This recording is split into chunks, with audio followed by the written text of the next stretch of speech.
As Napoleon defeats Russia, Friedland, 1807. I think the last part he almost defeat Prussia. Supported by our sponsor, Skillshare, home of more than 22,000 online classes. Find out about our exclusive special offer at the end of the video. It's part 3. 1 week before Christmas 1806, French Emperor Napoleon Bonaparte arrived in the Polish city of Warsaw, then part of Prussia. A year had passed since his great victory over the Austrians and Russians at Austerlitz, and 2 months since he'd hammered the Prussians at Jena. But Russia still had powerful forces in the field, the most important of which was the Russian First Army, commanded by General Bennigsen. Napoleon would not be master of Europe until it was defeated, and Russia and Prussia forced to make peace. But that winter, Napoleon's first attempt to trap Bennigsen near Pultusk got bogged down in thick Polish mud. The Russians withdrew to Białystok. The French army, half-starved and frozen, was ordered into winter quarters. It's winter time. While in Warsaw, Napoleon began a famous affair with a young Polish noblewoman, Marie Walewska. In the late 18th century, the once mighty Polish-Lithuanian Commonwealth had been swallowed up by its neighbours, Russia, Austria, and Prussia, in a series of annexations known as partitions. Until in 1795, a third and final partition wiped Poland off the map. Wow. Now, Polish patriots looked to Napoleon as their saviour, praying that his victories against their occupiers would lead to the rebirth of a Polish state. Marie Walewska became Napoleon's mistress in order to further this cause. Ordinary French soldiers, however, had little love for Poland. It was impoverished, freezing, and they missed home. They've been on war for a long time. Desertion rates soared. There were even 100 cases of suicide. Marshal Ney, commanding 6th Corps, sent patrols towards Heilsberg, looking for better quarters. What they found were Russian and Prussian soldiers on the move. They'd stumbled into a surprise winter attack by Bennigsen. Napoleon quickly laid a trap for the Russian army, ordering Ney and Bernadotte to retreat and lure Bennigsen west, while he led the rest of the army north to fall on his flank and rear.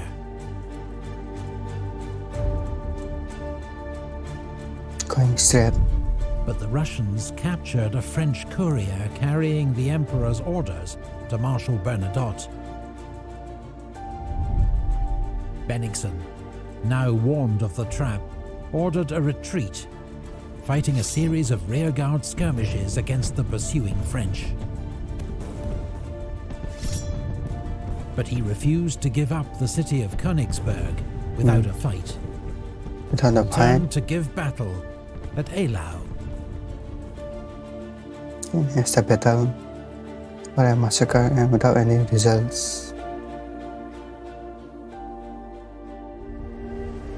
The Battle of Eylau, fought over 2 days, was one of the most brutal of the Napoleonic Wars, fought in freezing conditions, with neither side backing down. Marshal Augereau's 7th Corps, advancing into the face of a snowstorm, lost its way and was cut to pieces by Russian cannon fire. 5 French Eagles were lost. Napoleon's army was only saved by a devastating massed cavalry charge by 10,000 horsemen, led by the fearless Marshal Murat, and remembered as one of the great cavalry charges in history. At Eylau, for the first time as emperor, Napoleon failed to win a clear victory on the battlefield. He and the Russians covered up the true scale of their losses, but both sides are estimated to have lost a third of their armies in the carnage. After the horrors of Eylau, both armies sought time to rest and recover. Meanwhile, the newly formed French 10th Corps under Marshal Lefebvre besieged Danzig, held by 13,000 Prussians under General Kalkreuth. The city came under heavy French bombardment and infantry assault. After 8 weeks, with no prospect of reinforcement, the Prussian garrison surrendered on the 27th of May. Napoleon's northern sea flank was now secure against any possible Russian landing. The French Emperor now commanded an army 190,000 strong, against just 115,000 Russian and Prussian troops. But it was Bennigsen who moved first, launching a surprise attack against Ney's 6th Corps on the 5th of June. Unexpected attack? Ney conducted a brilliant fighting withdrawal and escaped. Bennigsen, having lost the element of surprise, and with Napoleon advancing, retreated once more. 4 days later at Heilsberg, the French lost 10,000 men in a botched assault against Russian defences. But the Russians continued their retreat the next day. Napoleon thought Bennigsen would head north to Königsberg, but instead he retreated northeast, keeping to the east bank of the Aller River. So when Napoleon's army marched north, it was Marshal Lannes' Reserve Corps on his right flank that next encountered the Russian army, near the small town of Friedland.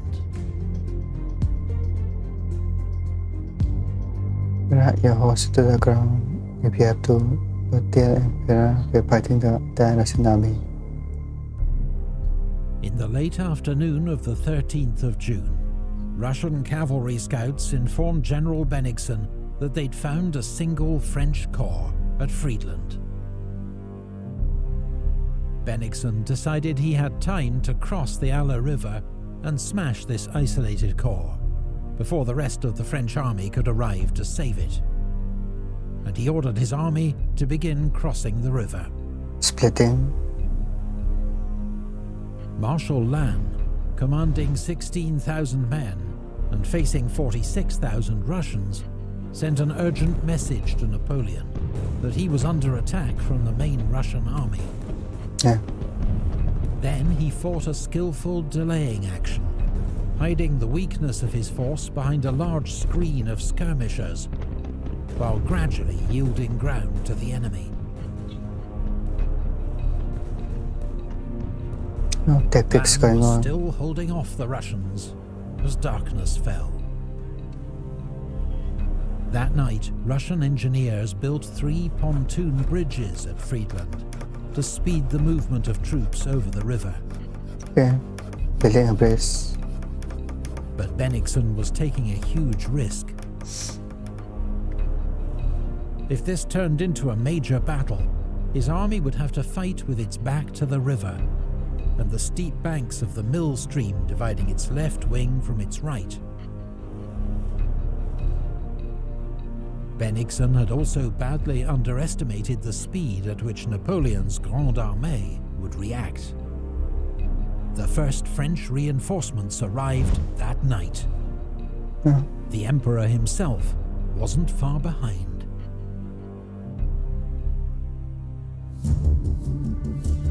One catch the enemy making a mistake like this twice.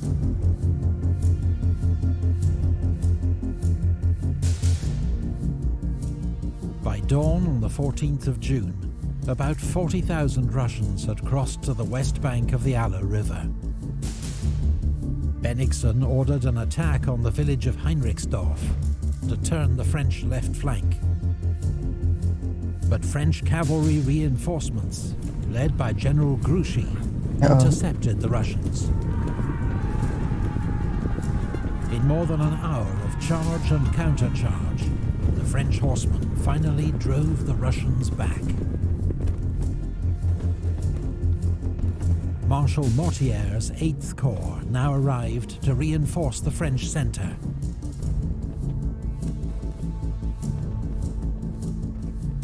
In Sortlac Wood, General Oudinot's elite Grenadier Division fought stubbornly against Prince Bagration's left wing, but was outnumbered by the Russians and gradually pushed back. Around noon on a sweltering day, Napoleon himself arrived. He was soon followed by 1st Corps, commanded by General Victor, standing in for the wounded Marshal Bernadotte, as well as Ney's 6th Corps and the Imperial Guard under Marshal Bessières.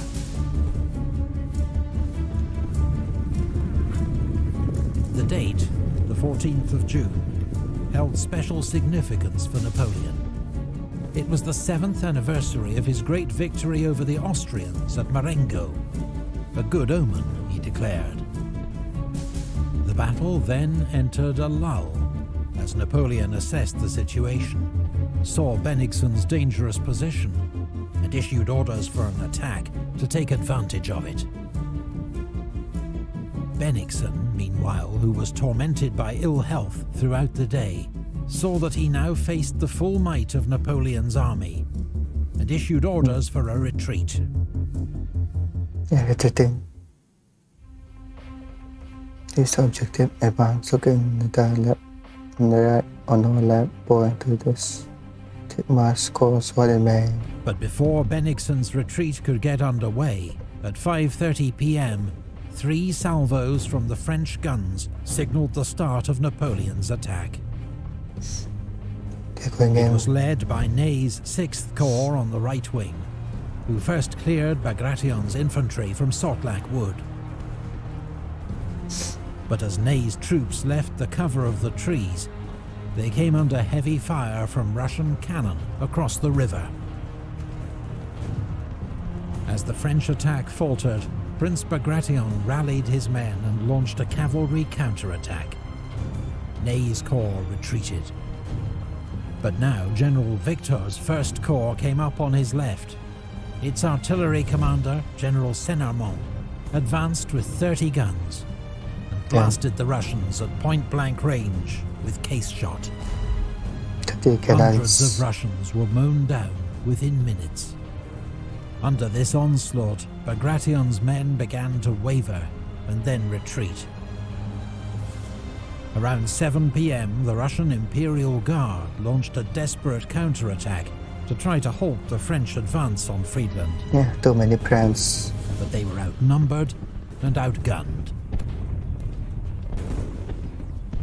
As exploding shells began to start fires in Friedland, the French centre and left wing joined the attack. With its only escape route under threat, the entire Russian army began a panicked retreat towards the river. But Friedland's houses and bridges were now ablaze. The town became a deadly trap for the Russians. Many were drowned trying to cross the river, others killed or captured. North of Friedland, some units were able to escape across a ford or along the river bank. But there was no disguising the Russians' terrible defeat. The Battle of Friedland was one of the most decisive victories of Napoleon's career. At the cost of 10,000 casualties, he had inflicted twice as many losses on the Russians. About 20,000 men, killed, wounded or taken prisoner. 40% of Bennigsen's army. 40%. The Prussians abandoned Königsberg the next day, which was occupied by Soult's 4th Corps, while Bennigsen's shattered army retreated across the river Niemen into Russia. Tsar Alexander's advisors implored him to make peace with Napoleon. He accepted their advice, and a ceasefire was agreed. Perhaps I was happiest, still I was victorious. getting lost in the emperors and kings court. Alexander and Napoleon met for the first time aboard a raft in the middle of the river Niemen, near Tilsit, and developed an immediate rapport. They kiss. Tilsit proved to be one of history's great diplomatic summits, as the two emperors feted each other for days, with banquets, parades and concerts, then discussed affairs late into the night. A friendship of sorts developed, while Russia's former ally, King Frederick William of Prussia, was left out in the cold. Yeah. And it was Prussia who would lose most in the treaties of Tilsit, signed 2 weeks later. 1/3 of Prussian territory was taken away to create the new Kingdom of Westphalia, to be ruled by Napoleon's 22-year-old brother Jerome, and the Duchy of Warsaw, to be ruled by the King of Saxony, which Polish patriots hoped would prove a stepping stone on the road to their own state. Polish troops were recruited into the Grande Armée, with Polish lancers even forming part of Napoleon's elite Imperial Guard. Russia only had to give up the Ionian Islands, as Alexander accepted an alliance with Napoleon that left the French Emperor master of Europe. Alexander even agreed to join the continental system, Napoleon's economic blockade of Great Britain, which banned British ships and goods from all French-controlled ports. The system had been established the previous winter by Napoleon's Berlin Decree. Napoleon hoped that by cutting off British trade with Europe, he'd cause financial chaos and political upheaval in Britain, allowing him to make a favourable peace. There was just one problem. The continental system didn't work.